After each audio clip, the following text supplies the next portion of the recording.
주일 예배 오신 여러분 한 분 한 분 환영드리고요. 이 시간에 여러분들과 함께 나눌 오늘 말씀의 제목은 어떤 사람입니다. 여러분들도 이제 지금쯤이면 아셨겠지만 제가 설교하는 패턴이 뭐 다른 주제를 어디서 가지고 오기보다도 그 매일에 우리가 묵상에 나아가는 그 본문들을 계속해서 연속으로 설교하는 방향을 제가 선호합니다. 개인적으로 좋아하는 방법은 아닙니다. 왜냐하면 설교를 전하다 보면 제가 피하고 싶은 본문도 있고 그냥 건너뛰기 어려울 정도로 좀 여러 가지 고민이 되는 부분도 많기 때문에 그렇습니다. 근데 이제 사역자로서 제가 담임 목사로서 사역을 해보면 제 위에 담임 목사가 이 교회에 안 계시잖아요. 그러니까 저보고 뭐 성경을 더 봐라, 말씀을 더 연구해라, 이렇게 연구해라, 그렇게 하시는 분이 없어요. 자칫하면 담임 목사의 위치가 이제 영적으로는 그 시스템상 정점을 찍는다고 하시는데 이젠 떨어질 일밖에 없는 거예요. 왜냐하면 누군가가 이끌어주지를 않으니까. 결과적으로 이 시점에서는 제가 스스로를 독려하고 신앙을 이끌어 나가야 되는데 그 방법 중에 하나가 말씀을 그냥 그대로 보는 것입니다. 그럼 때로는 어려운 부분을 만나도 제가 그거 갖고 씨름을 하겠죠. 그러면서 제 믿음이 자라는 것을 많이 경험했습니다. 그래서 특별한 어떤 절기나 어떤 주제가 다뤄야 될 특별한 주제가 있지 않은 이상에는 저는 그 본문을 그대로 가는 것을 제 개인적인 영적인 유익을 위해서도 그렇고 또 교회를 위해서도 그 부분을 쭉 해서 나아갈 때 성도님들도 가장 많은 그 전과 그 뒤를 아시기 때문에 계속해서 그 맥락을 이어갈 수 있다고 생각합니다. 오늘 여러분들과 함께 나눌 말씀은 사도행전 17장입니다.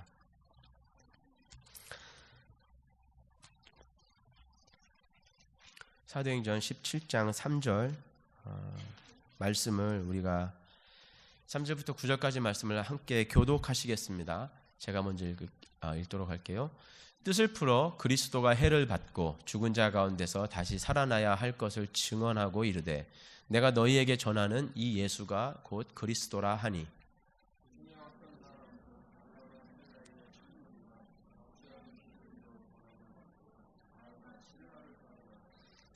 그러나 유대인들은 시기하여 저자의 어떤 불량한 사람들을 데리고 때를 지어 소동하게 하여 야손의 집에 침입하여 그들을 백성에게 끌어내려고 찾았으나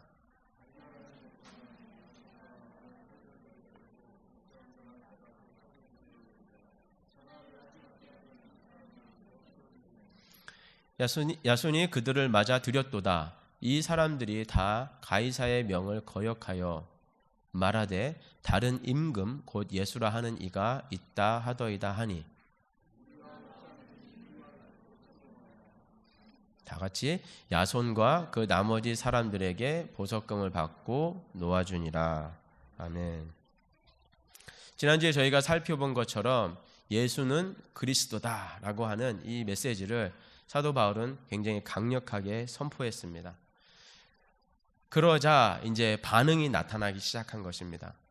그 중에 어떤 사람, 그리고 그 다음 절에 보시면 저자의 어떤 불량한 사람들, 또 어떤 사람, 두 그룹의 사람들을 우리가 본문에서 볼 수가 있습니다.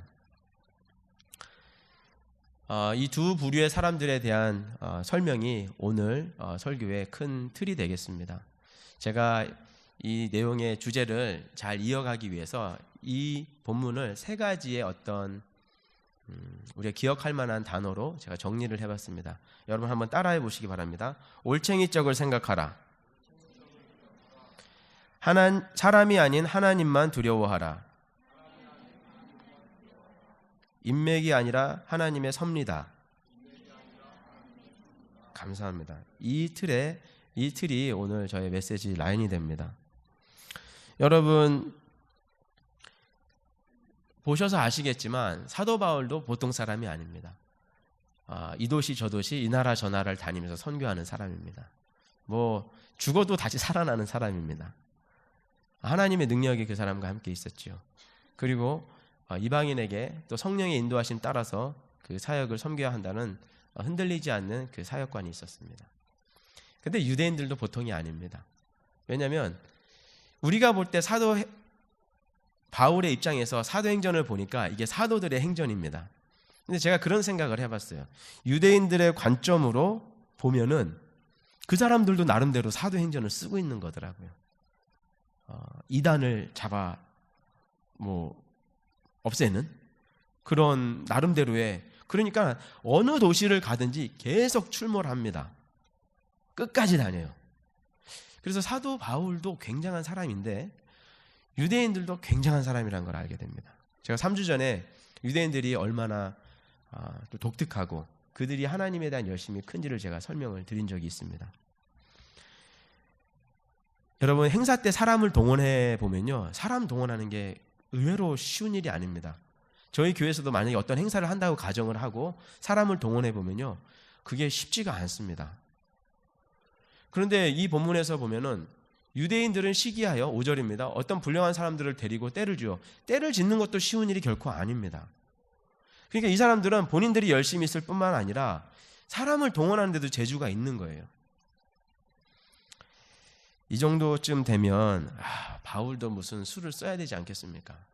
그런데 성경을 또 가만히 보면은 특이한 부분이 있어요. 사도 바울은 또 이들한테 돌 한번 던지지를 않습니다. 맞는 쪽으로 가지요. 그러니까 사도 바울은 또 본인이 글이라도 유대인들이 이때는 정말 잘못했고 이것은 정말 억울하다, 이래 쓴 적도 없습니다. 오히려 그들을 두둔하듯이 말할 때가 많습니다. 그들이 하나님의 진리를 몰랐기 때문에 자기의 의를 세우는 삶에서 멈출 수밖에 없었다, 오히려 그들을 변호합니다. 그것도 참 대단한 것 같아요. 제가 사도 바울의 입장이었으면 절대로 그렇게 하지 못했을 겁니다. 제 인격의 수준으로는. 제 고민이 여기서 시작된 겁니다. 이분은 슈퍼맨인가? 영적 슈퍼맨인가? 돌 3개 받았으면 1개 정도 던질 수 있잖아요. 근데 어떻게 이렇게 신앙생활을 하고 사역을 감당할 수 있을까? 그게 궁금했던 거예요. 근데 말씀을 보니까 사도 바울이 자신의 올챙이적 시절을 잊지 않았더라고요. 두 번째 말씀입니다. 사도행전 26장 9절에서 12절입니다. 아그리빠 왕이라는 그 사람 앞에서 바울이 자기를 변호하는, 설명하는 그 과정입니다. 사도행전 26장이니까 이제 사도행전이 거의 끝나갈 무렵입니다. 그때에도 사도 바울이 한 얘기가 이것입니다. 나도 나사렛 예수의 이름을 대적하여 많은 일을 행하여야 될 줄 스스로 생각하고 예루살렘에서 이런 일을 행하여 대제사장들에게서 권한을 받아가지고 많은 성도를 옥에 가두며 또 죽일 때에 내가 찬송 투표를 하였고 또 모든 회당에서 여러 번 형벌하여 강제로 모독하는 말을 하게 하고 그들에 대하여 심히 격분하여 외국 성에까지 가서 박해하였고 그 일로 대제사장들의 권한과 위임을 받고 다메섹으로 갔나이다. 우리는 사도 바울이 예수님 만난 그 다메섹 도상을 기억합니다. 근데 그 이전에 어떤 일이 있었는지는 잘 기억하시는 분이 없습니다. 사도 바울이 본인의 이야기를 한 거예요. 제가 원문을 살펴봤습니다. 원문을 살펴보면요, 더 충격적이에요. 제가 원문을 간단하게 그 뜻을 설명해 드릴게요. 나사렛 예수의 이름을 대적하다, 이 대적하다라는 말은 반대편에 섰다는 말입니다. 범사, 많은 일을 행하여야 할 것으로, 행하다 하는 부분은 성취하다는 뜻입니다. 그러니까 사도 바울은 반대편에 서서 많은 일을 성취해야 될 걸로 본인은 생각을 했다는 겁니다. 이 일을 생각하는 데 있어서. 그러니까 본인의 열심이 지나친 거죠. 행하여야 될 줄 스스로 생각하고, 여기서 될 줄이라는 말은 반드시 뭐뭐를 해야 된다라는 뜻입니다. 그러니까 우리가 생각하면은 될 줄로 아닐 줄로 이렇게 생각하기 쉽잖아요. 스스로 생각하고 해서 생각하다는 말은 추정하다는 말입니다. 스스로 그렇게 추정했다는 것입니다. 권세를 가지고 많은 성도가 이제 하기오스라고 하는 단어인데요. 성도라는 것이 무슨 뜻이냐면 하나님께 바쳐졌다 할 때 그 하기오스라는 단어를 씁니다. 영어로 이제 sacred, 그래서 신성한 그런 뜻이 있는 겁니다. 신에게 바쳐지고 거룩한. 그러니까 하나님께 바쳐진 성도들을 옥에 가두고 죽일 때에 가편 투표를 했고 모든 회당에서, 그러니까 회당을 정말 다 다닌 것 같아요. 이 사람은 대단한 거죠. 여러 번 형벌을 하여, 강제로 모독하는 말을 하게 하고, 너 예수가 그리스도가 아니라고 말해. 뭐 이런 식이죠. 강제로 모독하는 말을 하고, 아니면 본인이 모독하든지요. 저희를 대하여 심히, 여기서 심이라는 단어가 그 자체가 크게 대단이라는 말입니다. 근데 그 다음에 보시면은 격분하다라는 말이 있지 않습니까? 이게 엠마이노마이라는 그 헬라어인데요. 엠마이노마이는 그 뜻이 좀 민망합니다. 뭐뭐에 대해 심히 발광하다, 그런 뜻이 있어요, 사전에. 그러니까는 심히 격분하다, 이걸 두 개를 같이 쓴 것이, 그 격분이라는 것 자체가 우리가 알다시피 굉장히 격분된 상태를 말하잖아요. 근데 거기다가 또 심히를 갖다가 붙인 거예요. 그러니까는 사전에서는 이게 심히 발광하다 이렇게 번역이 된 거예요. 사도 바울이 이전에 어땠느냐, 이 정도의 상황이었던 겁니다. 그러니까 외국 성까지 가서 핍박을 하고, 그 일로 안 되니까 공식적인 위임장을 받아가지고 이제 다메섹, 그것도 이방인 땅이거든요. 다메섹으로 가가지고 거기 있는 사람까지 또 잡아내겠다고 가니까 그 정점에서 예수께서 사도 바울을 스탑시킨 것입니다. 그리고 그의 눈을 가리우게 되고 그를 꼬꾸라뜨린 겁니다. 악으로 따지자면 악이 찬 거죠. 고름으로 찾자면 차갑고 터지기 직전까지 가서 멈춰 세우신 것입니다. 사도 바울도 본인이 이렇게 살았었기 때문에 이제 입장이 바뀌고 자기에게 그렇게 돌을 던지고 자기를 그렇게 핍박하는 유대인들을 보면 자기 생각이 난 것입니다. 사도 바울의 인격은 고매하고 훌륭합니다. 그러나 그 사람 개인적으로 쌓아 올린 인격 수양한 것은 아니라고 생각을 합니다. 그가 이러한 인격을 가지고 이러한 사역을 섬길 수 있었던 이유는 자신의 올챙이적 시절을 기억했기 때문입니다. 사실 우리가 신앙생활 하면서 또 세상을 살아가는데도 마찬가지라고 생각합니다. 나의 올챙이적을 생각한다면 사실 이해 못할 사람이 없습니다. 저는 싸움을 굉장히 많이 했습니다. 싸움을 많이 했고, 저는 약자들의, 제가 키가 작다 보니까 작은 아이들을 위해서도 많이 싸워줬습니다. 누가 그렇게 시킨 것도 아닙니다. 근데 제가 제 딴에는 좋은 의도로 한다고 하지만 그것은 또 제 입장이고 또 상대방 입장이 배려가 안 된 적도 많습니다. 어떤 사람과 싸운다는 문제에 있어서도 나의 이전의 모습을 생각해서 보면, 입장을 또 바꾸고 생각해 보면 또 이해 못할 사람이 없지요. 그런 면에서 우리는 나를 구원하신 하나님의 그 은혜, 하나님의 그 사랑, 이런 나를 붙드신 하나님의 그 사랑, 그 사랑으로 돌아가면 내 인격 자랑할 것이 아니라, 내 인격 수양할 것이 아니라 하나님의 은혜로 그 사람에게 다가갈 수 있는 줄로 저는 믿습니다. 신앙생활 하는 것은 도 닦는 것은 아닙니다. 우리가 여기에 와서 닦아야 될 도가 있는 것이 아니라 바로 따라야 할 예수 그리스도의 도가 있는 것입니다. 두 번째로, 이 위에다가 사도 바울이 사도 바울의 위치까지 올라갈 수 있었던 결정적인 사건은 바로 그의 현상을 생각하는 그의 어떤 지혜입니다. 그의 영성이라고 할 수 있는데요. 그 다음 말씀 보여주시기 바랍니다. 방금 읽은 말씀의 바로 윗부분에 있는 말씀입니다. 이제도 여기 서서 신문 받는 것은 하나님이 우리 조상에게 약속하신 것을 바라는 까닭이니, 이 약속은 우리 12지파가 밤낮으로 간절히 하나님을 받들어 섬김으로 얻기를 바라는 바인데, 아그리빠 왕이여, 이 소망으로 말미암아 내가 유대인들에게 고소를 당하는 것이니이다. 당신들은 하나님이 죽은 사람을 살리심을 어찌하여 못 믿을 것으로 여기나이까. 바울은 우리가 잘 알다시피 바리새파 유대인입니다. 유대인은 사두개파와 바리새파 두 파로 나뉘어져 있는데요. 바리새파가 약간의 특징은 있지만 바리새파와 사두개파의 가장 큰 특징은 부활 논쟁에서 차이가 납니다. 사두개파는 부활을 믿지 않았고요. 바리새파는 부활을 믿었습니다. 사도 바울이 여기서 이야기하는 것은 자신은 부활을 믿는 사람이라는 겁니다. 그것은 확실합니다. 근데 그 부활하신 예수 그리스도, 그분을 자기가 만났다라는 겁니다. 그러니까 자기 신학이 이제 딱 정립이 된 것입니다. 그 믿음이 있었는데 하나님이시라면 또 당연히 살리실 수 있을 거라고 생각을 했는데 그 예수님을 만난 거죠. 그런데 가만히 보시면 6절에 자기가 신문받는 이 처지가 지금 왜 이런 상황이 일어났는가? 이 법정 저 법정, 이 회당 저 회당, 이 도시 저 도시 끌려다니면서 아무리 노력하고 수고해도 자기의 처지가 지금 왜 이렇게 됐는가? 신세 한탄을 한 것이 아닙니다. 사도 바울은 내가 여기에 서서 지금 이 장소까지 와서도 신문받는 그 이유는 하나님이 우리 조상에게 약속하신 것을 바라는 까닭이다. 하나님이 우리 조상에게 이 부활의 소망을 주셨다. 나는 그리고 그 부활의 메시지를 전하고 있다. 그 부활의 메시지 붙잡은 것 때문에 내가 신문받은 것이지 유대인 때문에 받는 것이 아니라고 얘기합니다. 여기에서 바울의 신앙이 일반 신앙인들과 완전히 다르다는 것을 볼 수 있습니다. 우리는 사람 원망할 수 있고 사람 탓할 수 있고 환경 탓할 수가 있습니다. 이런 처지의 신세 한탄도 할 수 있습니다. 그런데 거기에서 끝나면 우리는 헤어날 길이 없습니다.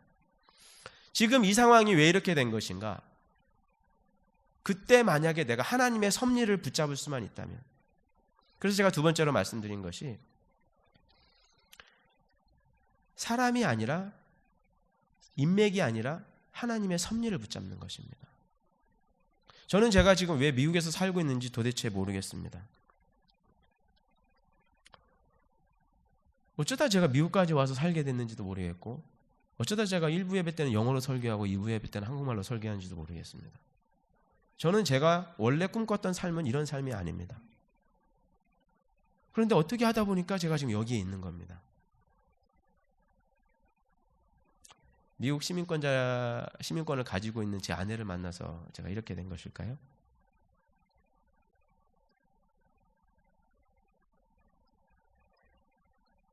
하나님이 저에게 약속해 주신 그 약속 때문일까요?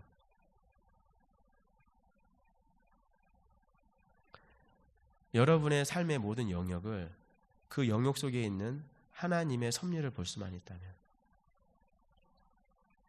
우리의 신앙 자체가 얼마나 다른 차원으로 들어갈 수 있겠습니까? 죽음도 의미가 있고 이유가 있고 기쁨이 될 수 있는 영역으로 들어가는 것입니다. 여러분 이제 많은 분들이 아시다시피 저는 어머니가 많습니다. 많은 어머니들 밑에서 컸어요. 아버지께서 제가 아주 어릴 때 이혼을 하셨기 때문에 그 뒤로도 이혼이 반복되었습니다. 한국에 한번 가면은 찾아뵐 어머니들이 많아서 비용도 많이 발생합니다. 그리고 제가 한국 가면 또 일정이 바쁜데 또 어머니 누구는 찾아뵙고 누구는 안 찾아뵐 수가 없잖아요. 일정이 더 바빠요. 이게 다 굉장한 저희 아버지를 만난 거죠, 제가. 근데 제가 이 상황을 그냥 우리 아버지의 어떤 부족한 부분 아니면 그분의 인생의 문제로 제가 비난하거나 그렇게만 생각하고 살아왔다면 제가 지금 이 자리에 설 수 있었을까요? 저는 이 자리에 설 수 없었습니다. 제가 만약에 아버지에게 제 초점이 아버지에게 맞춰 있었다면 전 미국에 올 수도 없었습니다. 이러한 상황을 나에게 주신 하나님의 섭리를 끊임없이 묻고 또 물었습니다.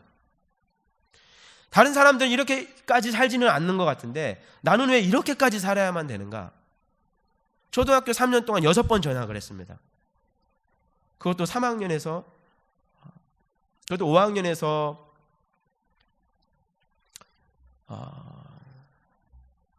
3학년에서 6학년까지 한 학기마다 계속해서 전학을 하는 겁니다.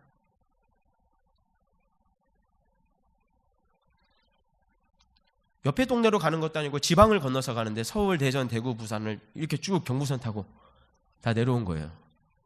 그걸 다시 찍고 또 나중에 미국으로 오게 되는. 말도 다르고 먹는 것도 다르고 작은 나라지만 우리나라가 좀 독특한 부분이 있잖아요. 아무것도 정리가 돼 있지 않은데 너무나 혼란스러운 겁니다. 근데다가 저는 불교였다가 기독교로 바뀌었잖아요. 그러니까 얼마나 고통스럽습니까? 제 속도 고통스럽고 환경도 고통스럽고 학업도 고통스럽고 언어도 고통스러운 거예요. 어저께 쓰던 말이 오늘 또 안 통하는 상황이 되는 거고 친구들도 계속 바뀌니까 너무 외로운 겁니다. 그런 상황 속에서 제가 제 상황만 바라봤다면 저는 이 자리에 있을 리가 없습니다.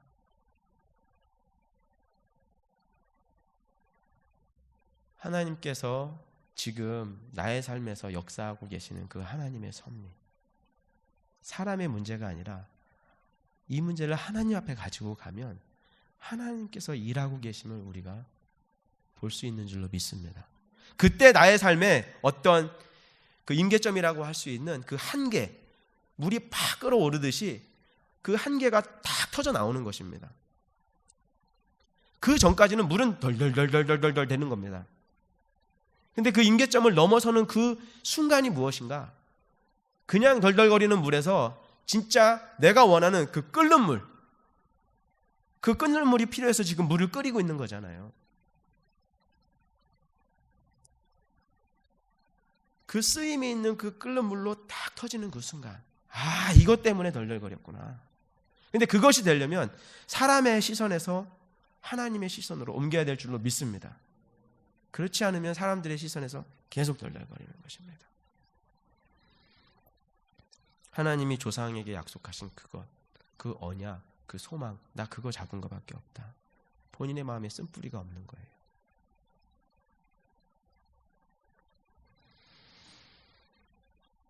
어떤 사람의 사랑에 하나님의 섭리와 역지사지의 입장까지 더해진다면 사랑 못할 사람이 없습니다. 그리고 이해가 안 될 사람도 없습니다. 나 자신을 돌아보고 내가 하나님까지, 하나님의 섭리까지 돌아볼 은혜와 능력이 있다면 이제 신앙생활은 팔팔 끓는 겁니다.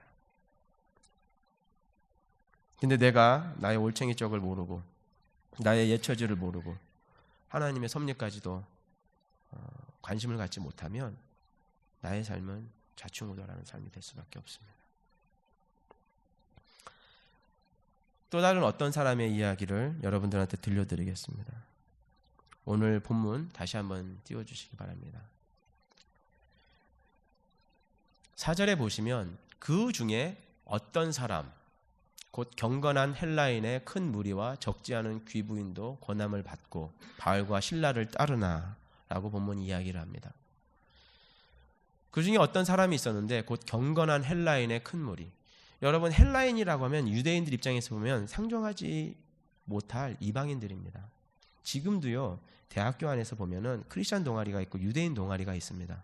근데 유대인들은 절대로 유대인 외에는 접근을 하지를 않습니다. 일반 사람들이 가도 설명을 해주지를 않아요. 왜냐하면 애시당초 자기들의 범위의 바깥에 있다고 칩니다. 그러니까 유대인들이 이 세상에서 살아남을 수 있는 방법은 좋은 커뮤니티 센터를 만들어주는 거예요. 그리고 자신의 회당을 철저하게 보호합니다. 자신의 회당만 철저하게 보호하면 이 사회에서는 사회에서 왜 같이 함께하지 않는 이상한 인종으로 구분될 수 있잖아요. 그래서 어디 가나 유대인들이 있는 곳에는 좋은 커뮤니티 센터를 그 사람들이 제공을 해줍니다. 그래야 자기들의 회당을 확실하게 보호할 수 있거든요. 너희들과 함께하는 것은 이 영역이고 우리들은 이 영역이다. 그러니까 여기에서는 건들지 말고 여기서 삶을 나누자, 이렇게 되는 겁니다. 나름대로 그분들 입장에서는 좋은 전략이 될 수 있어요.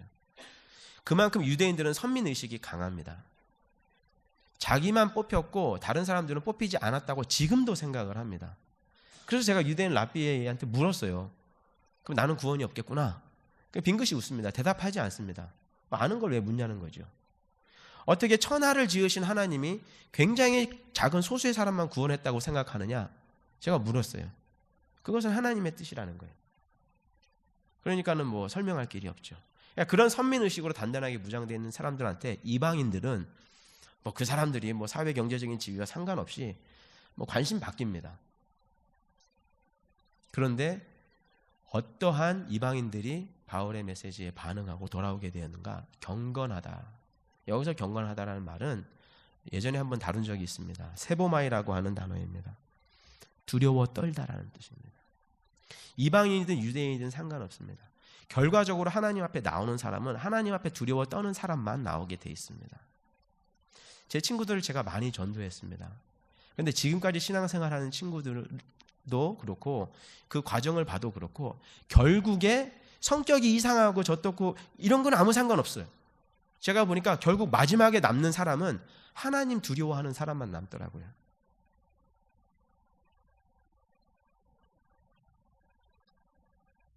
경건하다, 이 세보마이라고 하는 뜻은 정말 두려워 떤다라는 것입니다.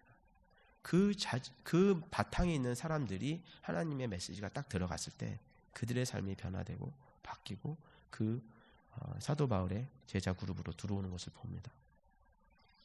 적지 않은 귀 부인도 여기서 프로토스라고 하는 단어, 이 귀하다, 이 뜻은 최고라는 뜻입니다. 조금 다른 해석이 될 수 있지만 하나님 앞에서 정말 최고는 어떤 사람일까? 하나님 앞에서 두려움을 가진 사람, 하나님의 그 임재 앞에서 두려움을 가진 사람, 그 사람들이 최고가 아니겠습니까? 구약에 보면 선지자들의 이름이 나옵니다. 느헤미야, 에스더, 에스더는 선지자가 아니죠, 죄송합니다. 에스라, 아모스, 학개, 이사야, 그 사람들은 다 하나님 앞에서 떨었던 사람입니다. 어떤 분들은 또 재밌으라고 요나는 하나님 앞에서 떨지 않았잖아요. 요나는 하나님 앞에 대적하고 도망가고 불순종했잖아요. 근데 요나의 기도를 보십시오. 하나님 앞에서 떱니다. 그리고 그 사람은 하나님 앞에 본인이 불평을 한 것이지 그 하나님을 경외하는 마음이 없었다면 선지자로 아예 뽑히지도 않았겠죠. 하나님 앞에 떠는 사람, 하나님 앞에 가장 귀한 사람으로 하나님이 보시는 겁니다. 귀부인이라고 성경에 보면 가끔씩 나오는데요, 사회 경제적으로 최고의 지위에 있었던 사람이라고 볼 수 있습니다. 동시에 굉장히 교육을 많이 받은 사람들의 무리입니다. 여러분, 지금 우리가 2000년 전에 얘기를 하고 있습니다. 우리가 살았던 나라도 100년 전만 거슬러 가도요, 여자들 교육시킨다는 것이 보통 일이 아니었습니다. 500년, 300년 전에 교육받은 여자는 손에 꼽을만 합니다. 2000년 전으로 가면요, 어떻겠습니까? 당시 스토아 학파가 로마의 주된 철학으로 자리를 잡았을 때 그 스토아 학파는 남녀 평등을 주장하고 여자들에게도 교육을 해야 된다고 주장을 했기 때문에 그 학파의 영향을 받아서 굉장히 똑똑하고 사회의 상류층의 위치를 차지한 그 여성분들이 있었다는 것을 알 수 있는데 성경에서 그것을 보여주는 겁니다. 이 사람들이 바로 어떤 사람입니다. 이방인이었지만 본인들은 두려워 떨 수 있는 마음, 그리고 사도 바울이 나타나서 그 메시지를 전했는데 그게 얼마나 다른 메시지였겠습니까? 제가 기회가 되면 아마 한 2주 정도쯤 뒤에 그 스토아 학파에 대해서 설명을 드릴 수 있는 계기가 있을지 모르겠어요. 신앙관이 완전히 반대입니다. 유일신이고 범신론이고 그 이성을 강조하고 계시를 강조하고 완전히 다릅니다. 그래서 받아들이기가 너무나 어려운 메시지를 사도 바울이 가지고 온 거예요. 근데 그 중에 어떤 사람인데 큰 무리가 사도 바울의 메시지를 받아들인 겁니다. 여기에서 권함을 받고 이랬잖아요. 우리가 권한다 하니까 오늘 점심 식사하고 가시기 바랍니다. 오늘 모임 있는데 함께 하시기 바랍니다. 이렇게 권하다 이렇게 생각할 수 있잖아요. 이 권하다라는 말은 그런 뜻이 아닙니다. 이 권하다라는 말은 설득했다라는 얘기입니다. 다음 말씀 보여주시겠습니까? 자, 여기 말씀해 보시면 대제사장들과 장로들이 무리를 설득하여 바라바를 달라하게 하고 예수를 죽이자 하게 하였더니, 이게 지금 사람이 죽고 사는 문제입니다. 근데 권한 게 이렇게 해주시지요 이런 수준이 아닙니다. 같은 단어입니다. 설득시킨 겁니다. 대제사장들과 장로들이 무리를 설득해서 꺾은 것입니다. 그 사도행전 14장 19절에 있는 단어도 똑같은 단어인데요, 무리를 충동하니, 그래서 이 충동하다, 이것도 바로 그러한 뜻이 됩니다. 여기서 또 17장 4절에 보시면 권함을 받고, 그래서 충동하다라는 말 자체가 설득해서 꺾은 것이고요, 위에 권하다는 다 똑같은 단어입니다. 조금씩 다르게 표현되어 있어요. 그러니까 사도 바울이 이 헬라인 또 유대인들에게 어떻게 얘기했냐, 예수님 믿어보시죠 이렇게 한 정도가 아닙니다. 꺾을 정도까지 강력한 메시지를 전한 겁니다. 그렇게 메시지를 전했을 때 그 사람들은 그 권함을 받아들인 것입니다. 다시 본문으로 보여주십시오. 첫 번째. 네, 감사합니다. 권함을 받고 바울과 실라를 따르나. 이 정도쯤 되면 여러분들이 이렇게 생각할 수 있어요. 그러면 이 어떤 사람들이라고 하는 사람들은 잘 준비되어 있었고 하나님을 신에 대한 경외심이 있었던 사람이고 사회적으로도 잘 배운 사람인데 바울이 그들의 입장에 딱 맞는 굉장히 좋은 논리로 잘 설득해서 결과적으로 바울이 이 사람들을 얻어냈구나. 그래서 바울의 변증학 아니면 바울의 어떤 설득의 기술 이런 거 많이 공부하고 그 재주가 무엇이었을까, 비밀이 무엇이었을까 많이 사람들이 연구를 합니다. 그런데 그런 상황이 아니라는 것을 성경이 우리에게 비밀스럽게 알려주고 있습니다. 그것이 무엇이냐면 4절 마지막에 바울과 실라를 따르나라고 했죠. 이 따른다라는 말이 성경에 굉장히 많이 나오잖아요. 근데 이 따른다라고 하는 이 말 딱 성경에서 한 번밖에 안 쓰였습니다. 여기에 쓰인 단어는요, 프로스클레오라고 하는 단어인데요.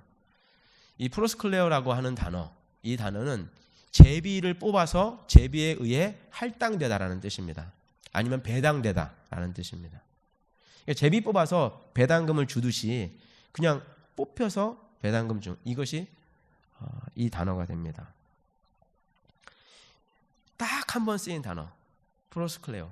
이 지역에서 이 상황이 하나님께서 말씀하십니다. 바울이 말 잘해서 그런 것도 아니고 바울이 상황이 좋아서 그런 것도 아니고 이 사람들이 잘 배워서 그런 것도 아니며 이 사람들이 바울에게 그냥 잘 설득돼서 그런 것도 절대로 아닙니다. 이 어떤 사람들, 바울을 따랐던 그 무리들은 하나님에 의해서 뽑히고 할당된 사람들이었다는 것입니다. 그래서 바울이 사역을 열심히 하고 부지런히 했지만 이것은 바울의 공로가 전혀 아닙니다. 하나님께서 그 어떤 사람을 준비시켜 주셨고 하나님께서 그 어떤 사람으로 하여금 사실은 따르게 한 것입니다. 이 사람들은 본인들이 바울을 따랐다고 생각할 수 있습니다.